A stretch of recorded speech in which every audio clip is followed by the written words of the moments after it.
Well, good evening, everyone. Thank you so much, Bishop Karowei, for that invitation. My thanks to you, to Claire, and all of you for this generous invitation to be with you this evening. So as Bishop Karowei have said, I'm Nigel Harris. I'm Tearfund's Chief Executive, and I'm delighted to be joined here by my colleagues Ruth and also Caroline Lubali-Baluba, who's our partnerships lead for African and Caribbean engagement. Now, there may be a few here I know who are not so familiar with Tearfund's work, so at a very quick overview, we're a Jesus-centered relief and development organization. We've been around some 50 years. We work in more than 50 countries around the world with the most disadvantaged and marginalized. We respond to disasters. We work with communities to help them become more resilient to shocks and disasters and to help them lift themselves out of poverty. But the key thing with Tearfund, the thing that really sets us apart, is that we work with and through the local church and local churches. And we find that the most effective way of bringing change to the lives of the poorest and seeing God's kingdom come.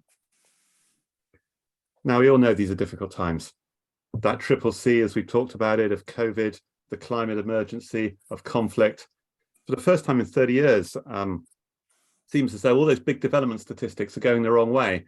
More people hungry, more people being pushed back into absolute poverty, democracy, political freedom under pressure, so many places, the devastating effects of the climate emergency. And of course, the devastating effects of the war in Ukraine have made these things worse, pushing up food and energy prices for everyone. We all feel that. And it's been estimated that 250 million people, that's a mind-blowing statistic. Think of Britain and France and Germany and Spain, and then add a bit more, 250 million people pushed back into absolute poverty by this toxic combination of factors. So how do we respond? What is God saying to us? What does it mean for the local church? And how do we remain hopeful when faced with these unprecedented challenges? So my hope and my passion is really the local church. It is all of you and the work that you do. And I want to take you now in your imagination, if I can, to a small community in Bangladesh. We're traveling again. I was privileged to be in Bangladesh in March, and we visited a small church community a few hours out of Dhaka, the capital city, where Tearfund and our local church partner, the Bangladesh Baptist Church Fellowship, we're providing Bible studies, training and encouragement. Now, this was a Christian minority country. Christians are less than 1%, but there were 4 churches that had come together in this community. And Pastor Shimon stood up and he spoke. And he told us about the effect of this work. Bible study groups had met, self-help groups had been formed, and the groups looked at who they were in Jesus, their identity, what resources God had given them. You remember those words of Elisha so famously in 2 Kings 4 when he said to the widow, "What do you have in your house? What do you have in your house?" That is a question we so often ask in the work that Tearfund does. And this had led to women in the community creating those self-help groups, gathering together, saving their funds, taking loans to generate income.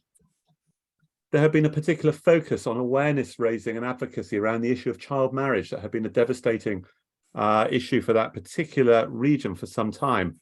As a result of that community advocacy, there have been no child marriages for 2 years. The church was getting cash to widows, the surplus they were generating from their income work. That was going to both Christian families and Muslim families. They were using their access to government to demand better housing. And as I walked around the village, I could see some of this better housing. There was now a water point for the whole community. It had been jointly funded by the church and the community, and 100 families were using it. 30 were Christian, 70 were Muslim.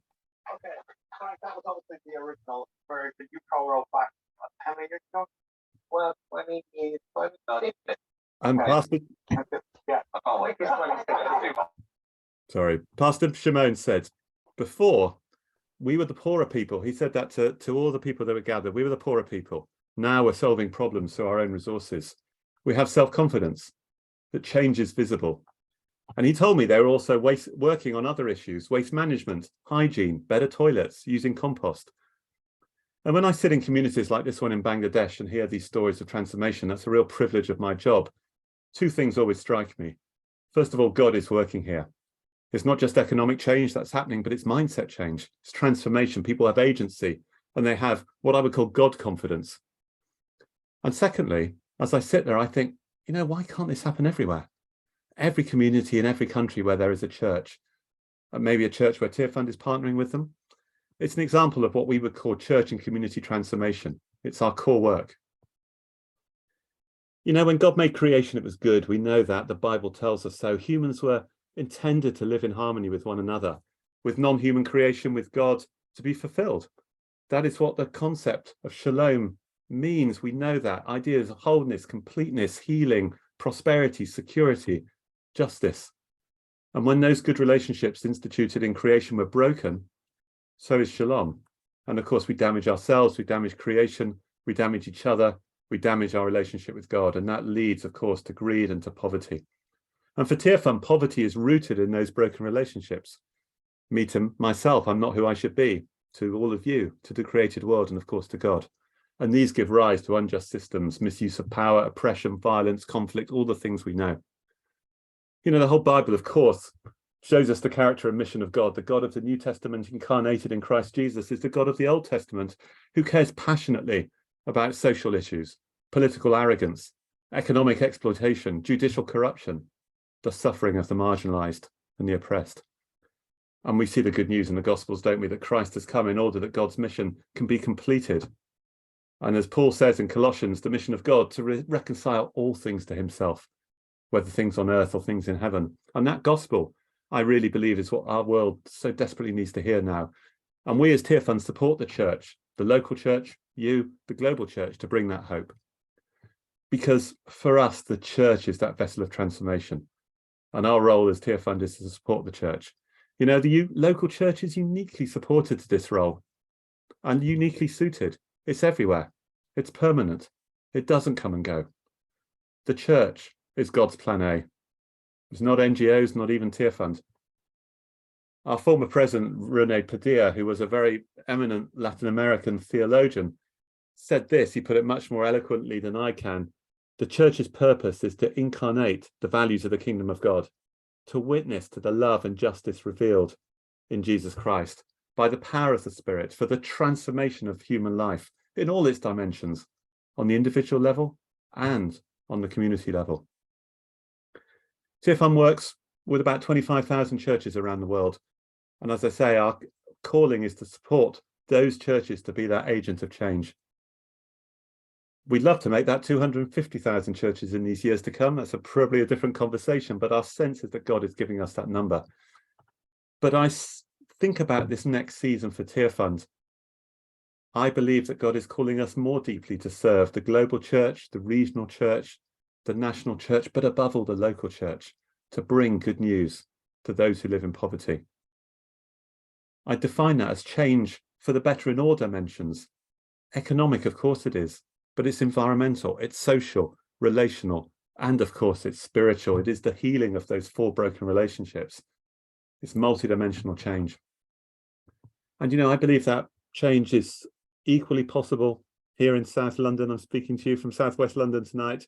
I think that change happens here just as much as it happens in Eastern Congo or South Sudan.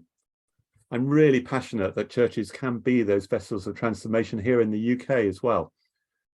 We've been thrilled to work with Share Jesus International and Andy Frost on what they call the 5Ds project around churches. There's a whole bunch of resources for churches to allow you to discern, to discover, to dream, to design, and to deliver. And later when I finish speaking, I'll put a link into the chat, both around that work and around our church and community transformation work. Now, as I reflect on this, and this is probably more Ruth's area than mine, but one of the most powerful roles of the church is to be a prophetic voice, speaking out for change in society. And churches, I believe, have a strategic role to play in advocacy with the local community, like that little church in Bangladesh that had changed that community on child marriage. But of course, the church can speak into massive global issues such as the climate emergency. I'm sure Ruth will touch on that later. And we think in Tearfund often of God's words in so many passages we could quote, but certain parts of Isaiah, particularly 61, those big Jubilee passages that Jesus quotes in Luke 4, where he says, the Spirit of the Lord is upon me, has anointed me to bring good news to the poor. But we also think of Isaiah 58, when the prophet says this, is this not the kind of fasting I have chosen? To loose the chains of injustice, to untie the cords of the yoke, to set the oppressed free. And later, God gives us this amazing, it's a command, but it's also a conditional promise. He says this, if you spend yourselves on behalf of the hungry, satisfy the needs of the oppressed. then your light will rise in the darkness and your night will become like the noonday. And, you know, as I reflect as Tearfund, I think this is a promise, not just for the churches we work with, but for all of us who call ourselves Christians, that if we satisfy the needs of the oppressed, our light will rise in the darkness. And we can do that serving the poorest thousands of miles away and serving the poorest, most marginalized, most vulnerable on our own doorstep where you and I live. It's about doing good, and it's about calling for good. It's really interesting that that passage from Isaiah starts not with a call to mercy, but it starts with a call to justice, to raise the issue of justice for those who lack voice. It won't always make us popular. One of my heroes is the Brazilian Archbishop Helder Camara, who did a huge amount of work in this space and working with those who are marginalized. He once famously said, "When I give food to the poor, they call me a saint. But when I ask when the poor have no food, they call me a communist." You know, speaking truth to power, responding to God's call, it's going to be challenging. But as we say at Tearfund, poverty is not God's plan. You are. In other words, it's your voice, your passion for justice, your generosity, your service to the local community that will make that difference. And at Tearfund, we passionately believe that the church is both local and global, and that each of us as Christians is called to have a local and a global perspective.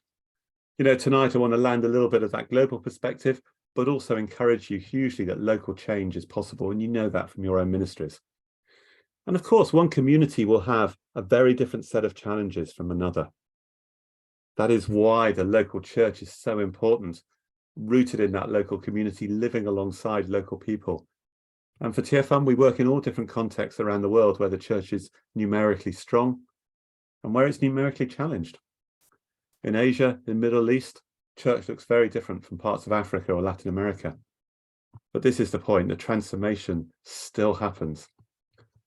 I remember visiting a very small church in the Bekaa Valley in Lebanon a few years after the war broke out in Syria, and it was serving refugees who come over the mountains from Syria into that small town.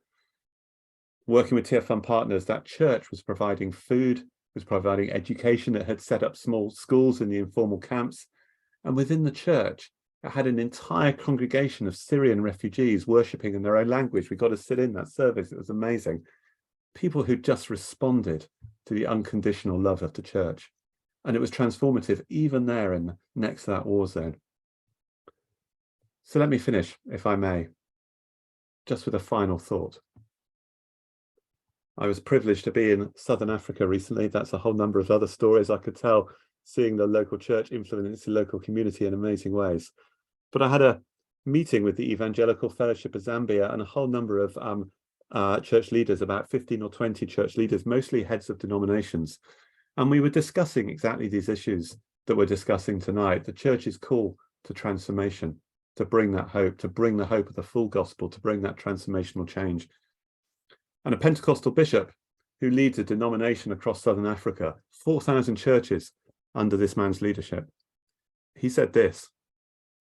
He said, "Nigel, my vision is for every local church to be a transformation centre." And I think that holds for us in the UK just as much as it does in Southern Africa and all around the world. Every church a transformation centre, bringing hope to its community. 250,000 churches out there. So as we look together on a deeply challenged and challenging world, both locally and globally, it really is my prayer tonight that we're re-inspired, re-encouraged, reinvigorated by the hope that we have as Christians, believing that transformation is not only possible, but is happening. It's happening in Bangladesh, it's happening in Malawi and Zambia, it's happening all over the world, and it's happening in South London. I'd love to share more if we had time for my community visits, but rightly we want to turn the focus now this evening on what is happening here in South London.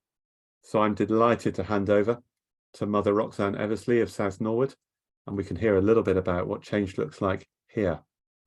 And as she speaks, I'll just put a couple of those links in the chat.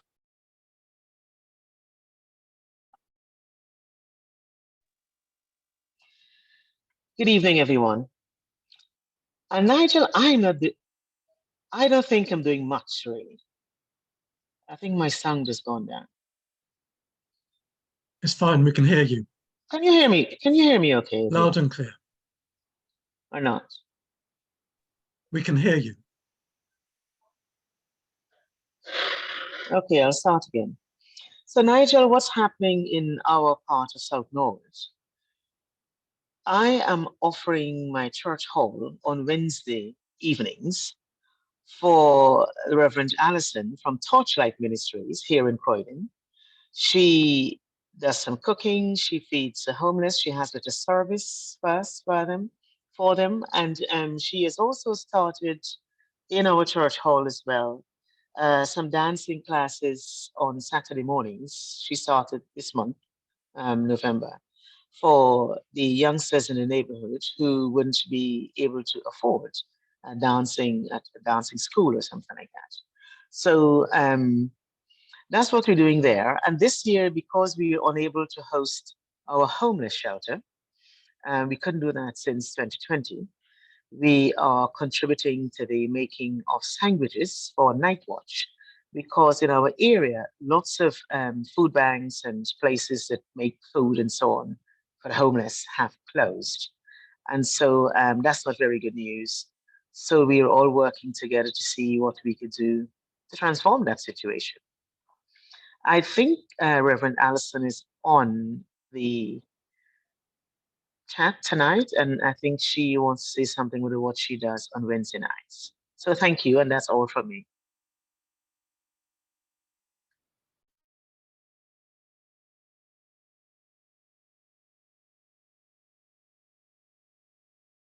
Alison, would you be able to say something if you're on the platform so I can find you?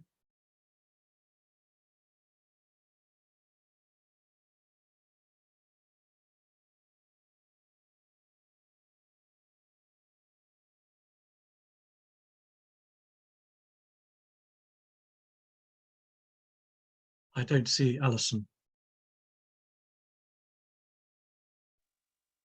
I don't see her either, Patrick, so maybe she's not on.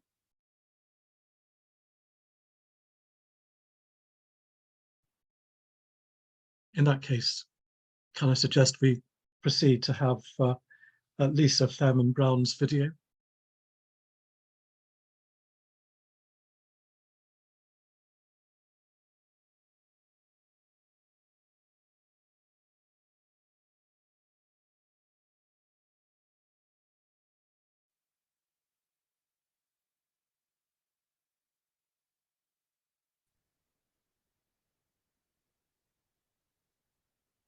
I'm really sorry not to be able to be joining you on this occasion, but I was asked to just say a few words, and certainly by way of introduction, my name is Lisa. I'm a curate at Christ Church in Purley, where I've been for the last nearly 2 years.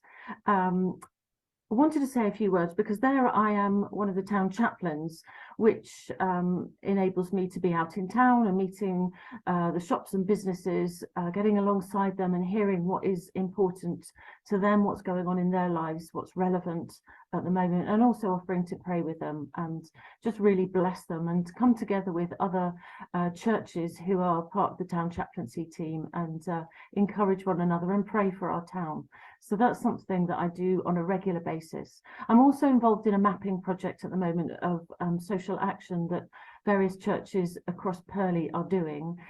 So that I'm particularly interested in, and seeing the different ways that churches are interacting with the community, whether that be purely as a social outreach project, others where I love to see, for example, there's one activity going on where we're blessing people with new and nearly new baby clothes, but always offering to those parents who are coming along to pray for them if they want prayer, if they accept prayer, so that they have that sense of receiving something good, practically speaking, but also something good, spiritually speaking as well.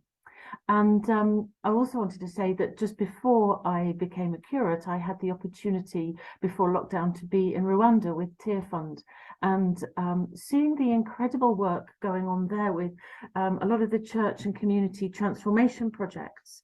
One thing that really struck me was how both faith and action were coming together and bringing hope where there had been such stories of desolation. Of course, Rwanda marked still very much by the genocide that took place back in 1994.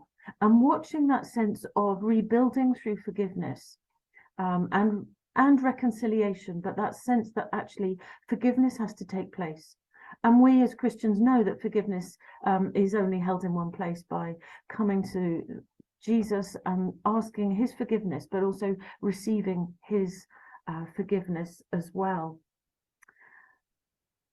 Some of the projects really touched me, and yet of course there was that sense that we were several thousand miles away, but I could see that connection perhaps with South London as well, where there'd been intense hurt and pain following the genocide, and where it was possible for survivors and perpetrators who were willing to come together to seek forgiveness, to seek restoration, and seeing beautiful things happen, where hope was restored, where trust was rebuilt in the place where there had been such fear, such hurt, such desolation.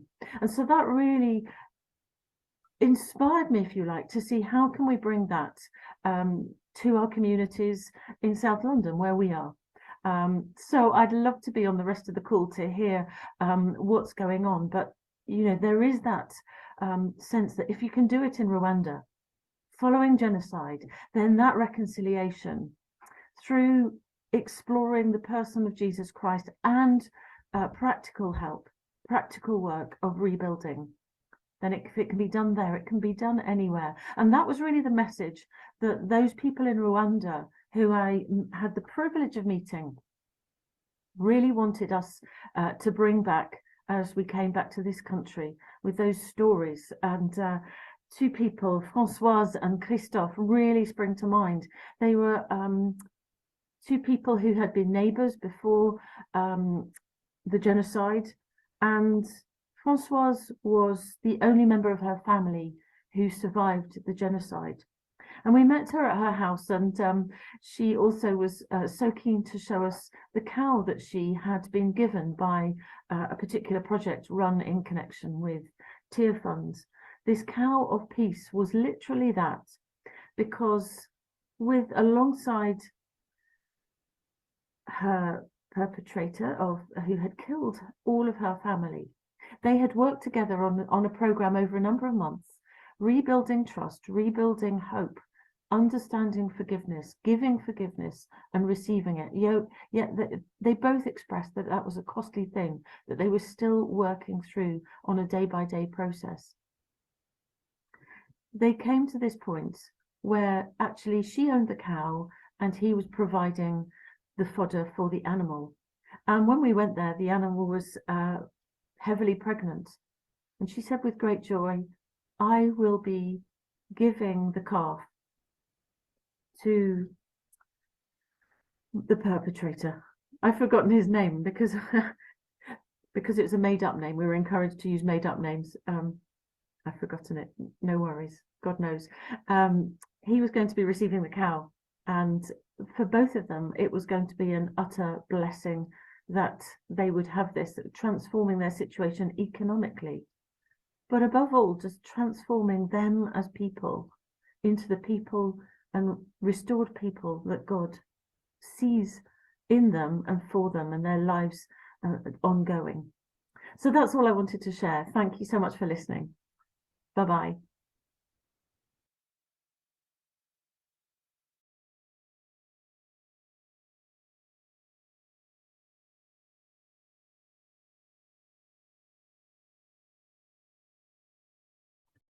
Thank you so much to Lisa Fairman-Brown for that talk. We're now due to have a speaker from the Doxa Deo community. I'm not sure who that is going to be. Is there anyone who? Hi, Patrick. Yes, it's you, Matthew. That's you. It's me. Right, that's you. Okay, let me just spotlight you. Thank you so much. Hello, everybody. My name is Matt. It really is a privilege to join you this evening. I lead a church in the Royal Borough of Kingston called Doxa Community Church. And as part of that leadership team, we're around 110 adults in the church. So we're not a huge church, but we have a huge heart for the city, and we have a huge heart for our local community. And very much hearing the words transformation used a lot this evening really feels, it comes across as very fitting, and resonates with my spirit. I just want to share that. I moved to London 10 years ago. This is home. This is where God has called me, and I'm really encouraged to share just a few thoughts this evening with others who are passionate about seeing faith, love, and hope, that which is very much Jesus' experience in our capital city. I want to ask you a question. I want to ask you just to consider for a moment that moment, if you can remember, and bring to your remembrance when you sense the call of God on your life.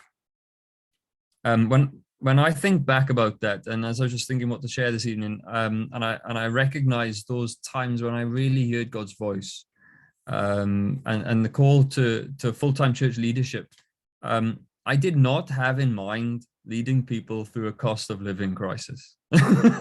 I'll be honest with you. And it's a challenging thing to speak about. We hear a lot about it in the news. You read a lot about it pretty much everywhere we go, don't we?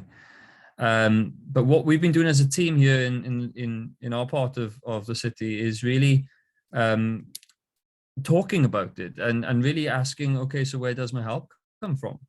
And that very much is a question we're hearing all the time. If I can quote the American President John F. Kennedy, he said that the Chinese use two brush strokes to write the word crisis. One brush stroke stands for danger, the other for opportunity. In a crisis, be aware of the danger, but recognize the opportunity. And that's very much what we're trying to do. The cost of living crisis isn't there in the future. There are many people around us, in our congregation and in the community around us, who are experiencing the challenges of increases in costs around all areas of life. And crisis is not new. There's ancient wisdom that we can look at. There's an old king from about 3,000 years ago who asked, where do I go for help? His name's David. And we recently drew from Psalm 121 on this, which starts by saying, I lift my eyes up to the hills. Where does my help come from? And I'm really glad that David didn't stop there. David said, my help comes from the Lord, the maker of heaven and earth. He knew exactly where it came from. And when we look at that portion of scripture, and I really believe that as church, we can model to people, not just in the congregation, but we can model to people that when it comes down to big decisions in lives and challenges in life, we can take direction from scripture. We can take direction from the word of God. What we've looked at in this portion of this psalm is that help steps in, help stays, or it stands alongside, and help strengthens. And so if we could take that, I just want to say three things about that as church and what we can draw from practically, what we're seeing in our context in Kingston upon Thames.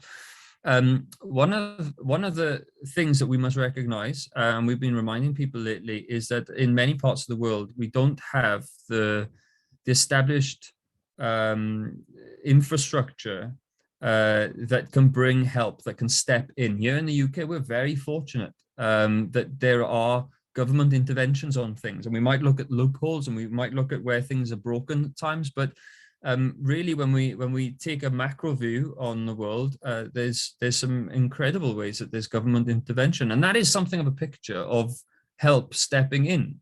Just recently we were in conversation with local authority about the challenges that are being faced in our borough. And hearing that next year, Kingston upon Thames has a black hole of £17 million that they don't know where they're going to draw that money from in order to step in intervention. So the local authority is taking strain, but what they're doing is helping the best that they can, and help steps in, whether that's through a voucher scheme or a free school meal or fuel payment or whatever it is. They're examples of help stepping in. And what we want to just draw attention to as church is the fact that the danger in responding in isolation is that just stepping in can create dependency, you know, that people will then expect again the same thing because nothing else has changed. So government intervention is help, but it needs to be alongside community support. And that's where we see a lot of what we're stepping into, right?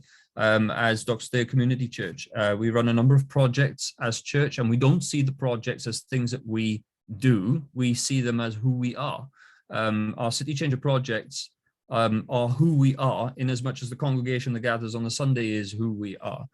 And when we speak about community support, we're talking about stepping and standing with the things that are already in place around us. So we take hands with local agencies who are working on the ground and really know the heartbeat of the neighborhood, to come alongside, whether that's with advice or signposting or to encourage or to befriend people.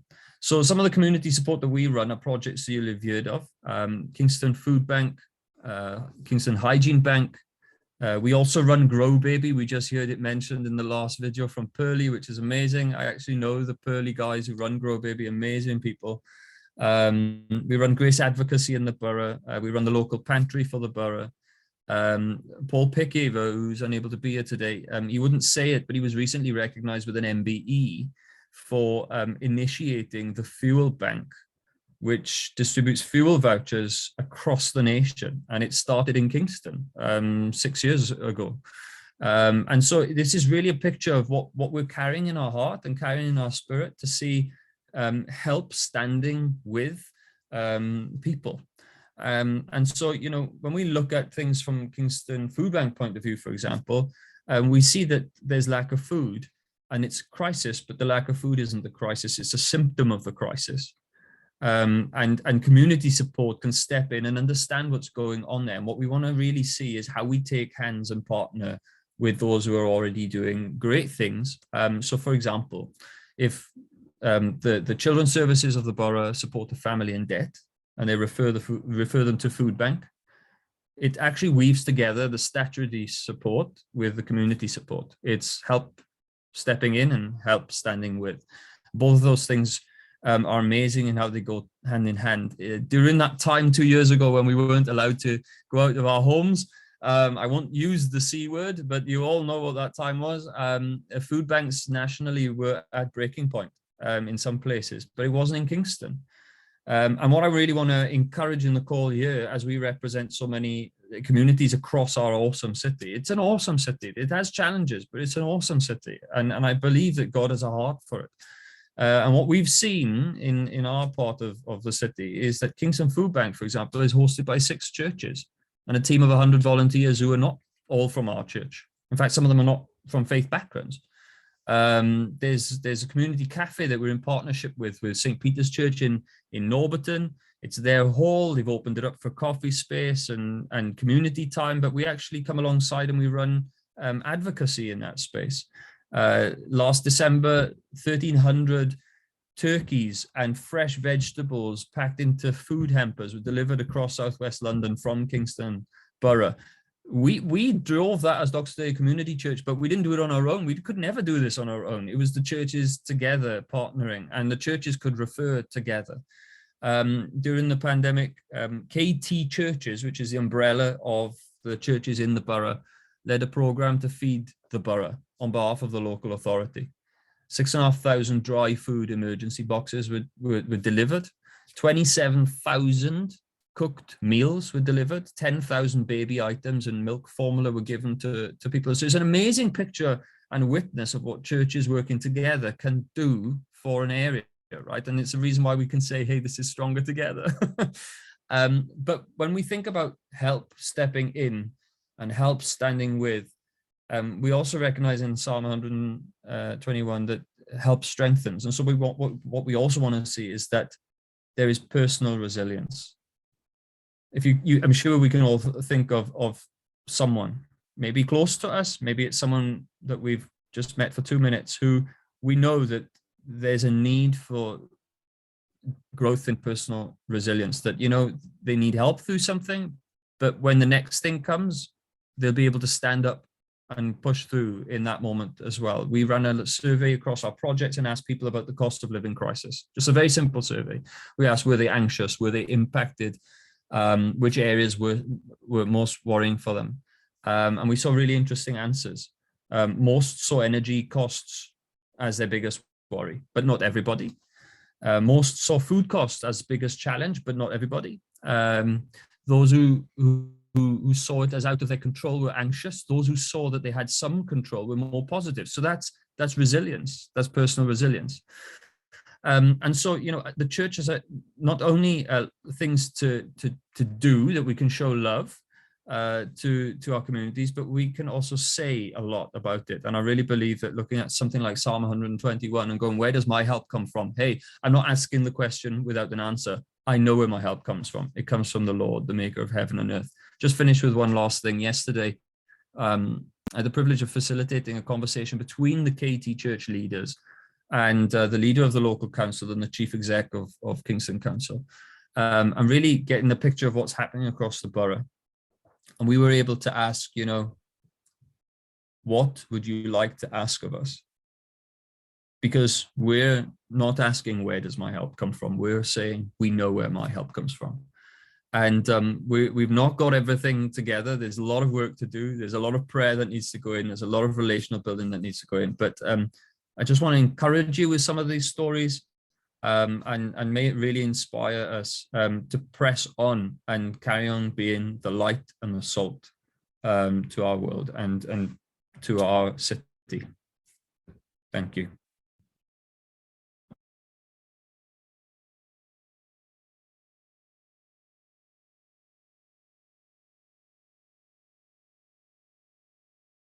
Thank you so much, Matthew, for that really interesting talk. Thank you so much. If anyone's got any questions or comments, please put them on the chat, and we've got a wrap-up session a bit later on when we can cover those.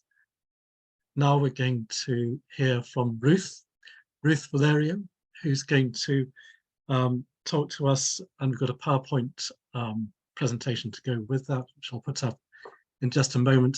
And then Ruth, you're going to lead into a breakout session after that. So yes.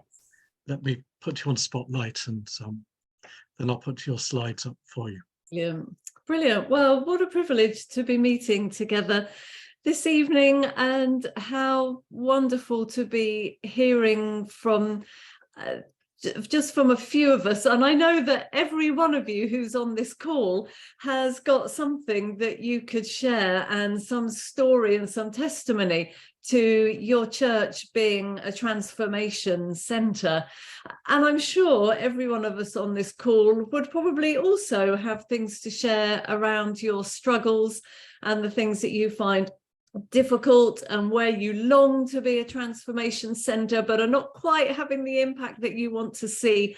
And so I hope it's encouraging to hear some of these stories and to take some inspiration from that, but also to know that you're not alone, and that all of us in our different contexts are doing the best we can, serving God as faithfully as we can, hanging on to that knowledge of knowing where our help comes from, but with that recognition that serving and pastoring can be hard.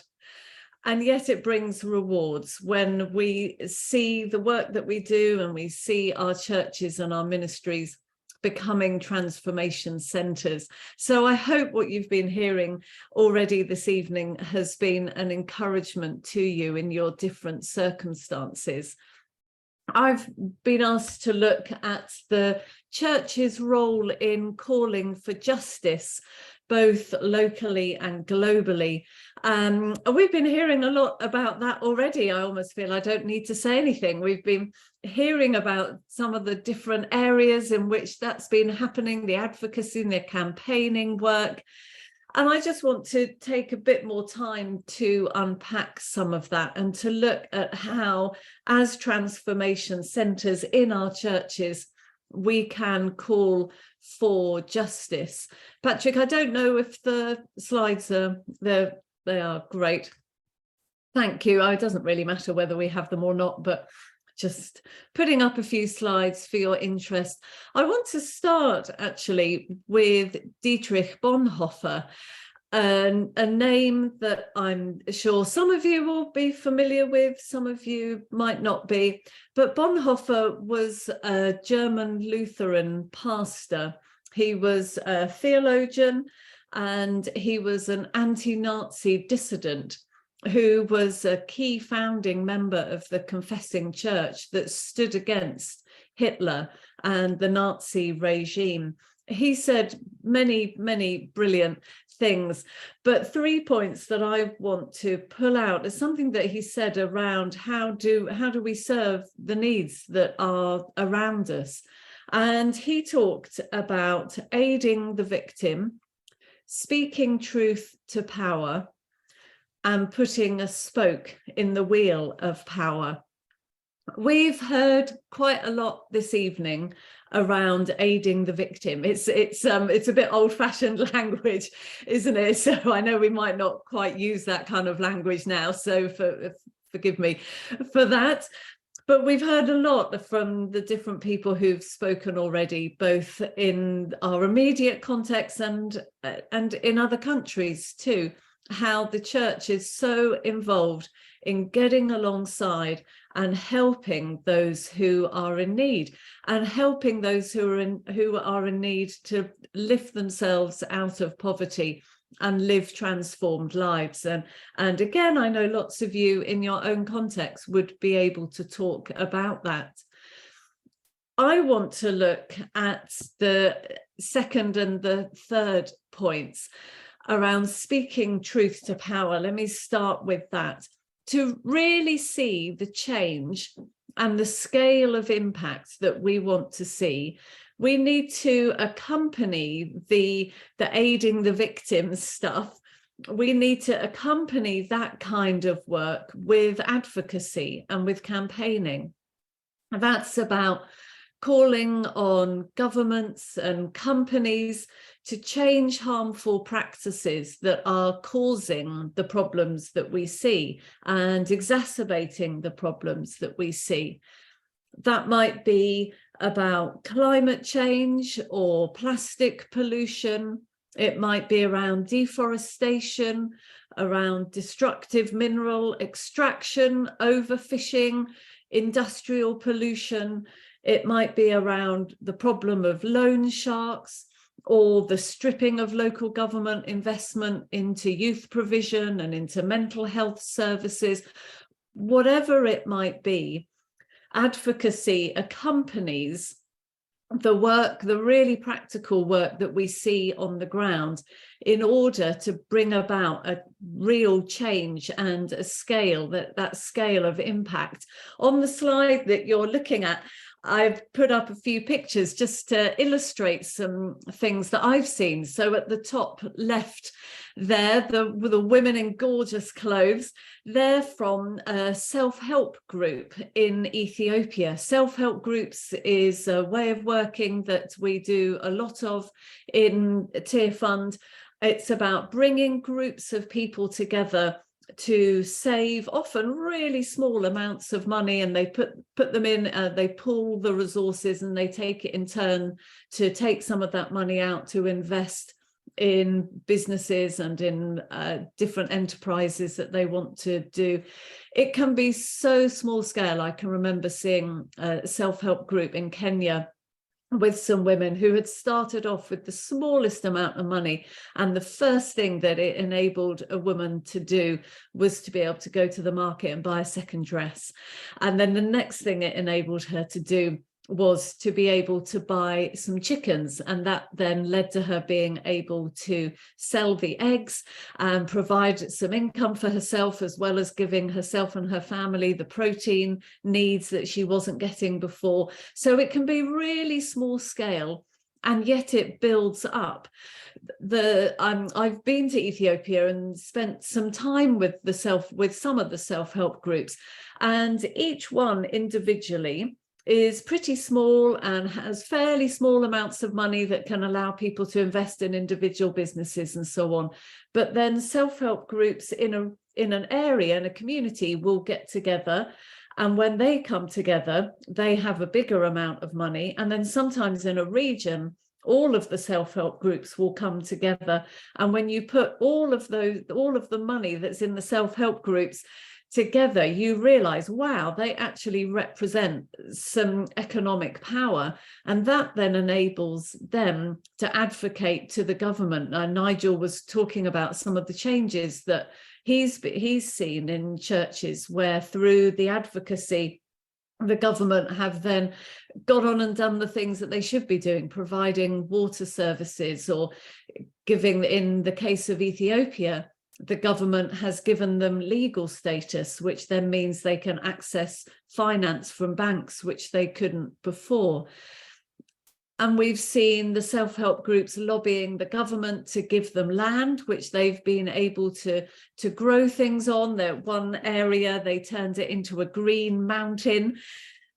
So, and all of these self-help groups are run by the Karowei Church in Ethiopia. It's a really powerful example of what happens when churches get together. Bottom left, this is a campaign that we've been running as Tearfund. We called it a rubbish campaign, and it was focused on plastic pollution. We campaigned the 4 biggest plastic polluters, so that's Unilever, PepsiCo, Nestle and Coca-Cola. We campaigned for them to be transparent about their plastic use. We got our supporters together, churches got involved. We sent Coke bottles back to Global Coke HQ, and we saw some real breakthroughs. We saw all 4 companies disclose their annual plastic footprint, which is the first step towards making a reduction. We saw all 4 companies make new commitments to reducing their use of virgin plastic. And we're now starting to see them implement these commitments in how they work. And today, I have some very exciting news. Today, as a result of this work and as a result of the campaigning, Tearfund, with those 4 major companies, has launched something called the Fair Circularity Initiative. And this is focused on waste pickers. There are about 20 million waste pickers around the world, and who collect the plastic waste. They together collect about 60% of all the plastic that gets recycled globally, and yet they can be completely forgotten. So this new initiative is about ensuring that companies recognize the vital role of waste pickers in recycling and recognise their human rights. So there's a set of principles and regular reporting and so on. It's just a really powerful example of churches coming together to speak out on an issue. Bottom right is another example. You, I'm sure, will know that we're in the, well, not in the middle, we're heading towards the end of COP27. And the real historic breakthrough came in 2015 in the Paris Agreement. The woman who led all of the negotiations and really brought about that historic agreement is a Costa Rican woman called Christiana Figueres. I had the privilege of interviewing her as part of a book that I wrote. And she said to me, if it wasn't for the faith communities, there would be no Paris Agreement. Now, I don't think she was a woman of faith, but we saw, leading up to the Paris Agreement, we saw churches around the world get together. They prayed, they marched, they held vigils, they did all sorts of things. They wrote, they campaigned. The most important thing they did was pray. And the Paris Agreement, Christiana Figueres would say, came about because of the faith group's mobilization. Just one final illustration there, something much closer to home. I'm aware my other examples are all kind of large global or from other countries. The top right picture there, though you can't really see it, is actually me speaking in my local school hall. A few years ago, I used to chair our community association. I live on a what would have been called a council estate, now called a social housing estate, and have lived here for most of my adult life, and was involved in setting up the community association and chaired it for about 12 years. And we saw remarkable transformation through that work. And this wasn't particularly a church thing, but it was the church supporting me in the role that I was doing, along with others. There were other Christians who got involved in the community association. And I give those examples just to say that we have a powerful voice when we speak together as a church. Nigel talked about us being a prophetic community, a prophetic voice, and whether it's in a local context or a global context, we can bring about change. We can call on our governments, our local, our national, our global governments to take responsibility and to get involved, and also to bring about systemic change. And we can do that together as churches. We can also do that, as my example from my local estate shows, we can do that through supporting those of us who are in churches with the community work that we are doing. It doesn't all have to be church initiatives. Sometimes it will be about individuals joining in with what is happening already. And sometimes we call for change by working within the system. You will have people in your congregations who are working in local government, who might be working for the UN, who will be working for local businesses. So support them, because that is all a part of us as churches calling for justice. So coming back to Bonhoeffer, we've got aiding the victim, speaking truth to power, and then thirdly, putting a spoke in the wheel itself. This is a slightly more controversial area, and there is something, I think, for us to think about with non-violent direct action.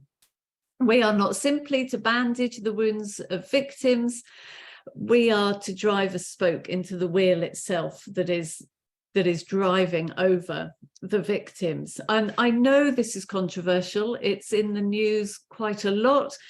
It's disruptive. It is annoying. And if we can move on to the next slide, there is biblical and historical precedent for the church to stand against the system and to call for justice in this way when the situation is urgent and desperate. And we are facing a cost of living crisis that around the world and here is impacting the poorest people the most. If we can just have the next slide. The inflation that we're facing here is a terrible one. And we are seeing at Tearfund, seeing inflation rises much more than that around the world. We are facing a cost of living crisis, and it's impacting the poorest people the most. That cost of living crisis is caused by our dependency on oil, which, because of increases since COVID and because of the Russian invasion, is rising in price, driving inflation and rising and leading to rising costs. And so we have to move away fast from fossil fuels. I've just put up a couple of pictures there that I'm sure you're looking at and have very mixed feelings about. The woman on the right is called Sue. She's a 77-year-old vicar, a priest, and she's right at the centre of the movement around non-violent direct action. I just wanted to put that in because I do think it has a part to play in churches calling for justice. Let me finish with this final slide with the very well-known quote from Micah. Patrick, is there another slide? Yeah, thank you. What are we called to do as Christians and as churches? We are called to act justly, to love mercy, and to walk humbly. And we will do that through so many different ways. We will do that through or by standing alongside those who are suffering and in need and in hurting and are hurting. We will do that by being a prophetic voice in a whole range of different ways. We are called to speak up on behalf of those who can't speak for themselves. And so as a church, I believe that we have a clear role in calling for justice, both locally and globally.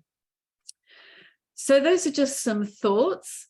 And I would love us now to get into groups for a little while and really just ask you to reflect on what you've been hearing across this evening from all of us. Reflect on what has resonated with you. Is there anything that's inspired you for your own church context? Recognizing, as I said before, acknowledging that I'm sure some of us here may also be struggling to, just to the extent to which you feel able to share that, do that in your groups as a place for support as well. But let's take, I'm not sure, 10 minutes or so. We're going to be put into groups and just chat through the things that you've been hearing this evening. What's resonated with you?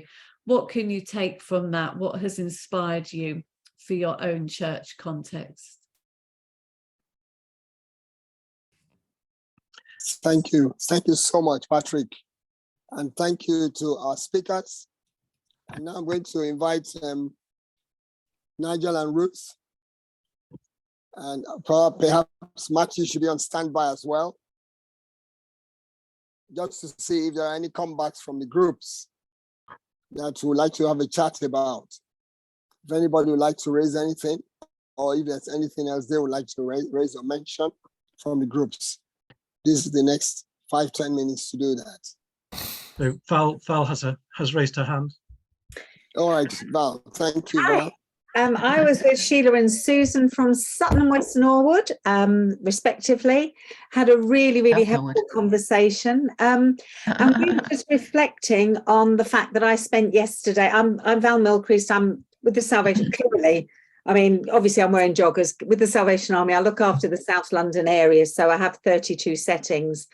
Spent yesterday fending off the Sunday press who want to do cover stories on these warm spaces, and we had a really helpful conversation about the warm space, the community hub, the food banks, and how much we absolutely want to do and be Christ in every area that we can, but also the justice piece about holding other people to account, because I know in the budget season we're in that my churches are due to have, as everyone, a 90% increase on heating. And I think it was Sheila who said that she's got beautiful old church, but the problem is the heating isn't appropriate. So that was just a bit of an interesting conversation. I wondered whether other folk had gone in that direction or whether anyone's got any answers. All right, Susan. Yeah. Thank you for that. Susan, yes. Susan, you're muted. Yes, it was me who said that. We've got a beautiful old church which needs heating.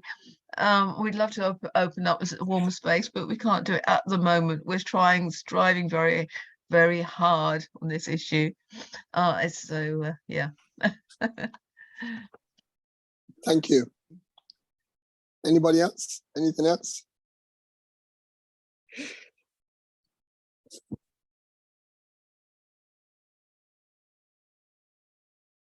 All right, maybe I should come back to Nigel now. Nigel, are there any comebacks you'd like to touch on?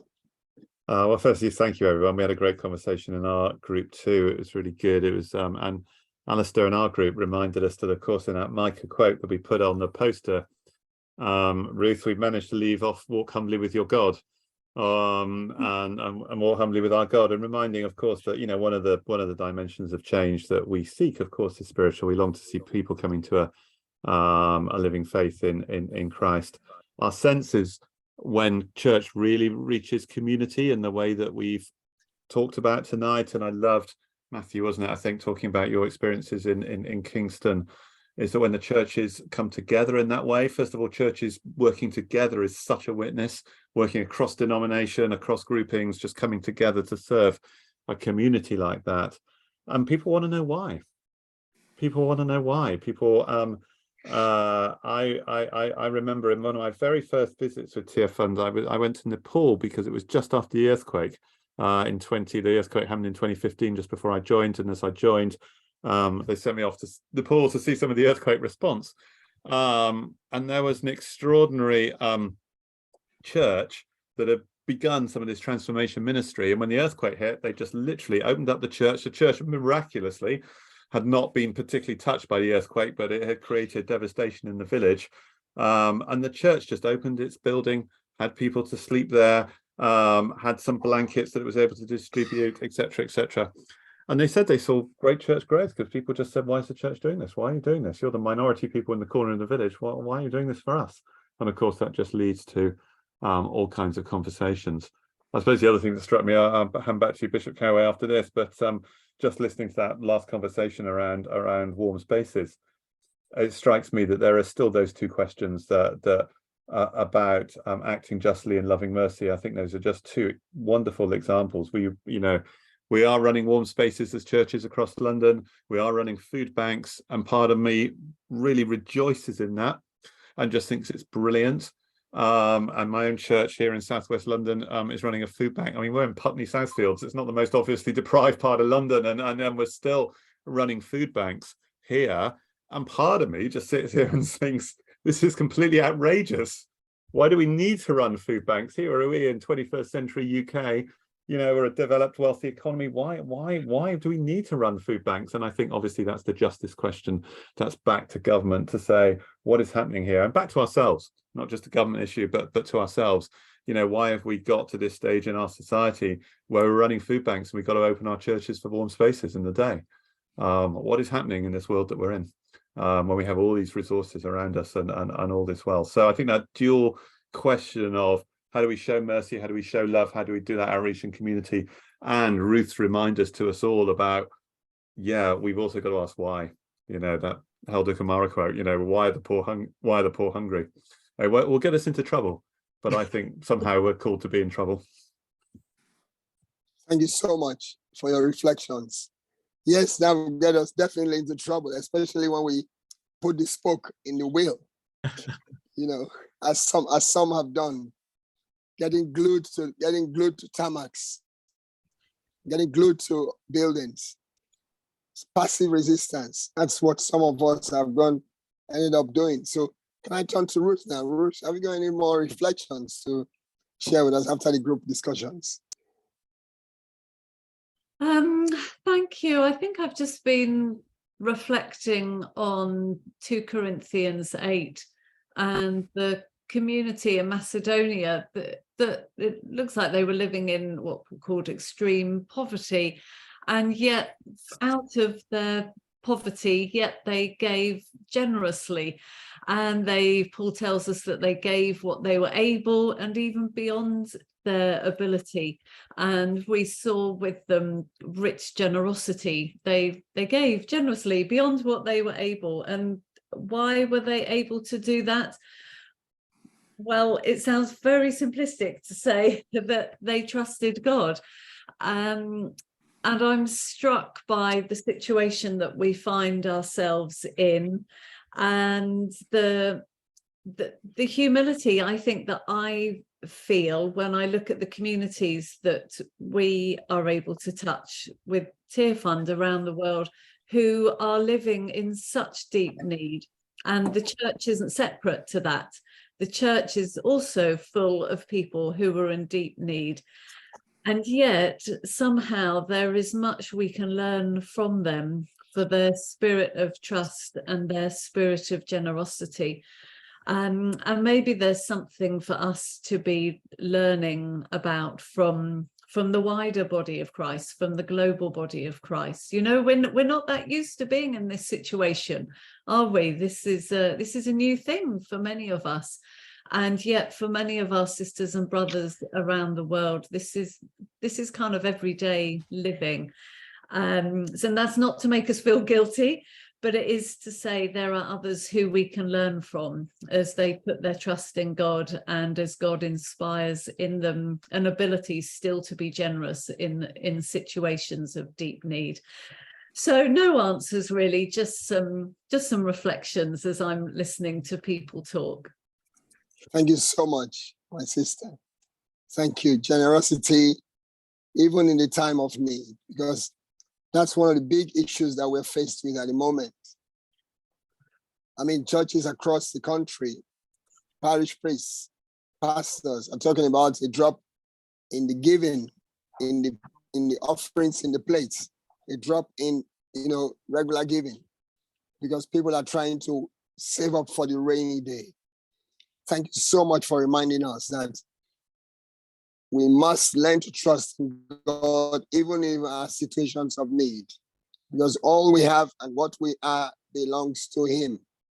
And we have to give first to Him and to His work. Thank you so much. I can see Bishop Tor has raised his hand. Welcome, Bishop Tor. Bishop Tor is our guest from the Norwegian church. Good to see you, Bishop Tor. Yeah, thank you. Yeah, thank you very much. I am the bishop of the Lutheran Church in Great Britain, but I'm a Norwegian bishop, retired, and then I live in Norway partly and in the UK partly. And just now I'm in Norway, but due to this technical equipment we have, we can be together. I am surprised by the situation in the UK when it comes to poverty. And as it was said, Ruth, you said it again, how is it possible in our country that we have come so far as we have? How so many people are needing food? And Nigel, you also mentioned that. How shall we change that? And that is a system, isn't that a question of Bonhoeffer? You mentioned, Ruth, him very clearly, and he opposed his government in a very clear way. And somehow there must be some kind of telling the truth of the situation in a way that the politicians cannot get around it. And the same with the refugee question, which is not on the agenda today, but was last time, I understand. But how appalling it is to see how what so-called illegal refugees are handled by the government. It is appalling, and I think very challenging for a basically Christian kind of society as our society should be. So what are we doing together to try to change those attitudes so things can become more just in the society? Thank you very much for your reflections, Bishop Tor. Thank you. We appreciate that. Anybody else? Yes, Bishop Patrick, you're very right. Very kindly highlighted Bishop Omroy. I'd like to welcome Bishop Omroy Miller. I believe this is your first meeting with us. Thank you very much for honoring the invitation. And we look forward to your participation in this group and your future investment in it. Have you got any reflections from this evening's meeting that you'd like to share with us? Thank you, Bishop, for the invitation. I'm very delighted and pleased to be with this group. I must say that I've been listening very attentively, and thus far I'm exceptionally inspired, and I would look forward to working with this group. But at the moment, I just like to continue to sit and observe. And I must say, what I've heard thus far has given me a push with regards to my ministry. So God be praised for yourselves. And I declare God's continued anointing upon each one of you. Thank you, Bishop. Thank you so much. Tell us a bit about yourself, where you're based and where your church is at. Well, thank you, Bishop. I'm not sure how long you have. Just 2 minutes. Yeah, 1 minute. Wow. Thank you. Well, at the moment, I'm based in Catford, and we are a church community that believes in spreading the gospel from the position of Christ's principles of teaching where love is concerned. and we wish to present the gospel from the perspective of love, love for everyone, every nation, every human being in the aspect of society. We disregard no one at all, regardless of their background. Thank you so much. That's Thank you, very Bishop. helpful. Thank you. And you have some kind of your roots in the Church of Christ. Yes, Yeah. thank you so much. It's great to have you on the platform. We look forward to working with you in the future. Now I'm going to come to Matthew. I'm going to come back to Matthew France. Matthew, thank you so much for your words tonight. Are there any final reflections you'd like to share with us before we wrap it up? Yes, it's great to share together, and I feel as encouraged as we're hearing across the rooms. I was in a room with Marion, and we were talking about how challenge causes you to reinvent yourself, and there are some things when we think back to perhaps the pre-COVID time, there were certain programs or aspects of engagement as church or community that were ongoing, and now as a result they perhaps don't happen in the same way. And what crisis tends to do is position, or what we can take the privilege of doing is repositioning and reinventing ourselves when we face a crisis. And Marion's example was a particular ministry around talking and community and food during the week, and had to close it down, and ask the question, what's happening now in terms of reinventing yourself, and as an organization, as a church, they're now partnering with an organization who come into their space and coming alongside them to deliver something of a similar ministry mission approach or engagement that's got the same heart as what was before, but it now looks a little bit different. Thank you so much. I'm reminded of Mark chapter 6, when Jesus, it's such a simple story. Jesus as the little boy who comes forward with the 2 fish and the 5 loaves, and Jesus actually turns to the disciples and says, "What's in your hand?" And I think that's the question to us. What is it that's in our hand? Let's not try and figure out the end goal. Let's just ask God, what's in our hand, and trust God with it, as we heard from so much. Thank you, my brother. Thank you so much. Thank you so much. After all the contributions this evening, I'd like to thank all the speakers, all those who've contributed. And I'd like to thank especially Claire. Claire, are you there? Claire, for all the hard work she did behind the scenes. And we give you a big round of applause just to show you our appreciation for this evening's work. We really thank you, Nigel. We thank you, Ruth. We thank you, Matthew. We remember, aid the victim, speak truth to power, put a wheel in the spoke. Now I'm going to ask Major Valerie to bring us a closing prayer. Thank you, Bishop, and thank you everyone for making and taking the time this evening. I have a prayer that I found, and I'm risking it because it's called Autumn, and I look around the room and many of us are more senior church leaders, and I add that to the equation, but it's a very lovely prayer which I share and pray over you. The church is full of people, many in the autumn of their years. Some have led colourful lives, leaves bronzed and golden through exposure to the elements, their appearance the centre of attention. Others have been exposed to more extreme conditions, branches bowed and scarred. Some go unnoticed, yet stand tall and steadfast against wind and rain, but all have a story to tell. All can offer support and shelter for saplings which grow beneath their leafy canopy. Father, bless us as we seek to plant and nourish trees for this and future generations. Bless us this night, whatever, wherever, whenever, and however we are serving you. And may grace, love, and peace overwhelm us, overwhelm you, and those we seek to serve this night. Amen. Amen. Thank you very much. Thank you. Thank you very much. I thank you. I thank you all for coming. Thank you. God bless you. Goodbye. Thank you. Thank you. Goodbye.